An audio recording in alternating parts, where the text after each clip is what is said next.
Hello there. Dr. Bill Crawford here, psychologist, speaker, author of 7 books, host of 2 PBS specials. Here again to bring you another tip on how to help you create the life you want. Specifically, how to use my life from the top of the mind philosophy to bring more clarity, confidence, creativity into everything you do. Today I want to look at the subject of complaining. Now, just to be very clear, I'm not complaining about complaining. I'm not here to tell you, you shouldn't complain. You should always be happy and put a big old smile on your face. No, I'm not here to tell you how you should be. Anyway, I just like to look at how we find ourselves being sometimes and ask the question, is that really working for me? Do I want to keep doing it? Do I want to change it? So there's a quote that I found on Pinterest that I really like. It says, the only thing complaining does is convince other people that you are not in control. That's kind of interesting, isn't it? Because on some level, if we could control something or influence something, we wouldn't complain about it, we'd just change it. And so if we are complaining about it, chances are we are implying that, okay, we're not in control, we're not in charge. And yet I think that that quote kind of leaves some things out.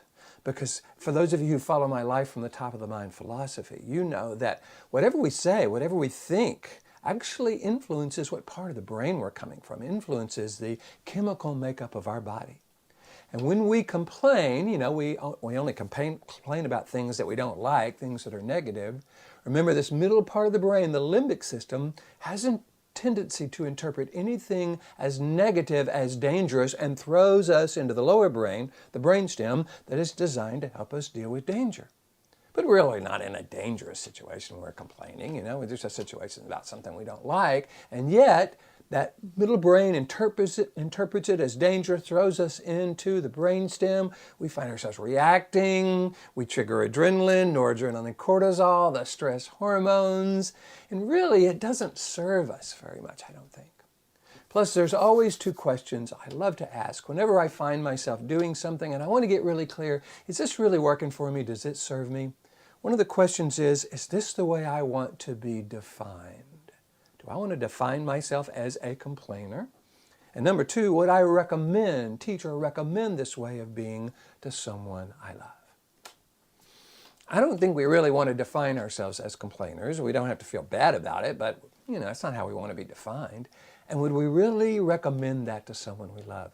Matter of fact, when someone we love is complaining, don't we kind of tell them to stop complaining?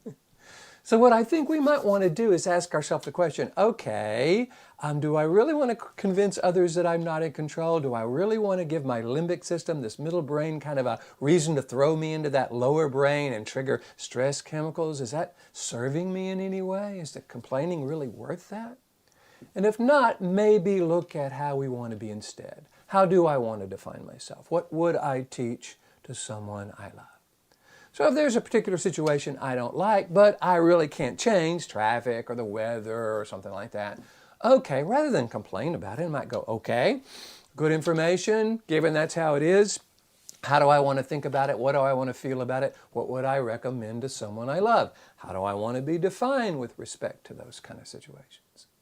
And if there's a situation that does need our attention, something that we kind of complain about versus taking action on, maybe that's a good kind of signal to actually take some action. That's what we would recommend to someone we love. Easier said than done, absolutely. And often complaining is easier than doing. And yet, again, is that really working for us? Do we really want to engage that lower, frustrated, annoyed part of who we are? Or that clear, confident, creative, compassionate, courageous part of who we are? So for those of you who follow my life from the top of the mind philosophy, I hope you're getting a sense of the value of coming from this upper 80% of the brain, the neocortex, what I call the top of the mind. Accessing our clarity, confidence, creativity, compassion, courage in situations where action needs to be taken. And then kind of backing off and just letting the things that we can't control, and frankly we don't want to really just sit around and complain about, just let them go. There's a part of my book, Life from the Top of the Mind, that speaks to the value of the serenity prayer. God grant me the serenity to accept the things I cannot change, the courage to change the things I can, the wisdom to know the difference. And I think what we want to do is to recognize that some situations in life we're just going to be better off accepting and moving forward versus complaining about.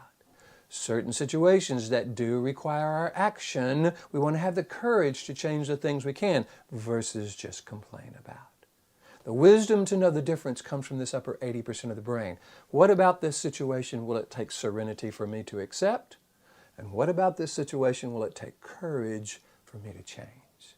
I love those questions. Questions I find are kind of the search engine for the brain. They put us in a very purposeful state of mind where we can make more choices about who we are and how we are as we go forward.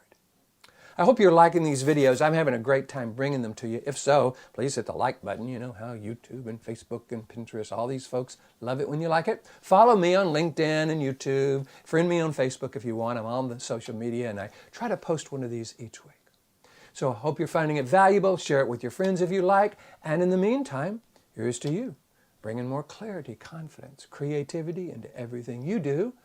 And I look forward to seeing you in the next video.